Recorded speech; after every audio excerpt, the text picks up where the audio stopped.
ఏదైతే ట్ర పేనుకు పెత్తనం ఇస్తే తలంతా గొరికిందని చెప్పేసి ఎలన్ మాస్క్కి డోజ్ అనే సిస్టమ్ ఇచ్చాడు ట్రంప్. ఈ డోజ్ అనే సిస్టమ్ ఏంటంటే డిపార్ట్మెంట్ ఆఫ్ ఏదైతే గవర్నమెంట్ సంబంధించినటువంటి క్రమబద్ధీకరణకు సంబంధించినటువంటి అంటే ఎఫిషియన్సీ అంటే ప్రభుత్వపు యొక్క సామర్థ్యం పెంచడం అంటే ఇంతకుముందే మనం చెప్పుకున్నట్టు ఉద్యోగి 3 గంటలే పనిచేస్తున్నాడు.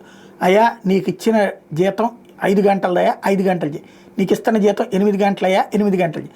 ఆయన చెప్తాడు నేను భోజనానికి వెళ్ళాలి, టీకి వెళ్ళాలి, టిఫిన్కి వెళ్ళాలి. ఓకే, అవన్నీ నీకు ఎక్కడ ఏర్పాటు చేస్తాం, దాని ద్వారా ఒక అరగంట మిగులుతుంది కదా, 1 గంట మిగులుతుంది కదా, ఆ గంట ఇక్కడ పని చేయి అని చెప్పడం. ఇట్లాంటి దాన్ని ఎఫిషియన్సీ అంటారు. అలా కాకుండా ఉద్యోగులను తీసిపడేస్తాం, దీంట్లో తీసిపడేస్తాం అంటే తాజాగా ట్రంప్ అదే ఎలన్ మాస్క్ క్లాస్ పీకాడు. ఎందుకంటే దెబ్బతినేది ఎలన్ మాస్క్ తీసుకునే నిర్ణయాల వల్ల తను. అందుకని 4 నుంచి 5% వరకు ఉద్యోగాల తొలగింపు నార్మలు, పబ్లిక్ నుంచి ఎలాంటి వ్యతిరేకత రాదు. అలా కాకుండా 50% 60% మంది ఉద్యోగాలను తీసేస్తే పబ్లిక్ ప్యానిక్ అవుతారు. దాని మూల్యం తర్వాత రాజకీయాల్లో చెల్లించాల్సి ఉంటుంది.